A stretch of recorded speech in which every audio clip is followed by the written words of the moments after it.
is off. Hooray, hooray, hooray. And look at that beautiful field in the back. They're all trying to, of course, already get some advantage. And we have the first little touch there. It's one of the DHR guys touches Haber. Haber has to go off, and also the second DHR guy has to go off. There's kind of confusion over there. Force Racing is trying to hang on, and we already have a new race leader after only the first turn. And that new race leader is Ludde Andersson, a newcomer here for the Danielsson Motorsports, but it means green and black. Danielsson Motorsports. Then Gregory Chogotti, the famed Skinner. Also a great racer, as you can see here. He is in position number 12 with the Ford Mustang, and it's a great ride. It has an awesome sound, and unfortunately on my screen I see we're losing players. We're losing Theo Bubicic. We've, I think, lost both of the course players already, so there seems to be some problem along the line somewhere. But we're on our rundown, position number 11, Gregory Chogotti. Neil Golds, the first of the Black Visor motor sign there that they came up with. Little touch here with Luke Mongas for the Project D in position number 20. So that's typical STC stuff here. Guys fighting for position 19 and 20, even though they have 80 minutes to go. And then the first of the Federal Junior team in the Sirocco, Brian Ronald. Absolutely brilliant skin, if you ask me. Really looking great.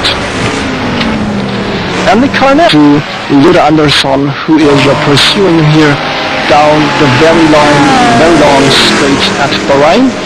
And the gap between Ludde and his fellow teammate is at this point Ludde is behind 3 seconds, and then Torbjörn Lindau is behind 7 more seconds, while Dragos Haber is 4.8 seconds behind Torbjörn Lindau. And David Greco still hold up there in position number 9, 26 seconds down. That's gonna be near impossible for him to catch up, especially with guys like Vincent Stahl, Ludde Andersson, Torbjörn Lindau, Dragos Haber, Tor Qualman up there in the top 5. These are all super fast being dropped, and whatever else happened. Yes, of course, I was involved since the start until the end of the process, from the cars to the tracks. If you want to know about the cars, well, there have been a couple of cars out of the final release because well, there was a problem with the Morgan, as everybody knows. It looks like it was creating some problems with the functionality of the mod. And the other car dropping from the mod was the Alpha 8C. It was a very cool model. It was almost finished when we really noticed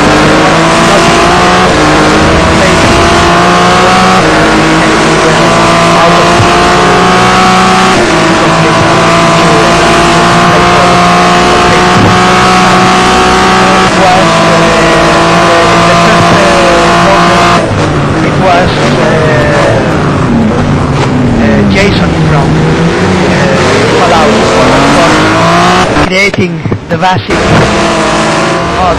WZ4, and one of those parking about the same place I park every morning, so get to pass it. Really nice car in real life too.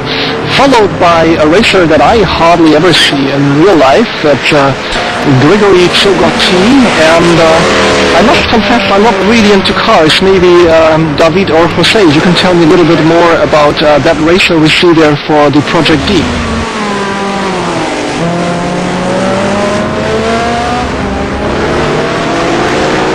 It's one of those American muscle cars, isn't it? Yes, the car is for the Mustang GT. Well, it's in fact in real life it's pure power, because it's really simple car. It's everything is on the engine. The rest of the car is really 80s technology. overall suspension is as simple as you can imagine. Ours is a bit more technological, so it's I have to say it's better racer than it is on real life, probably, because it struggles too much with corners, because the kind of suspension it has in the rear. It's very drifting car. Sorry for the interruption. We have the first car pitting in, possibly on soft tires. It is Carlos Hernandez from the HR.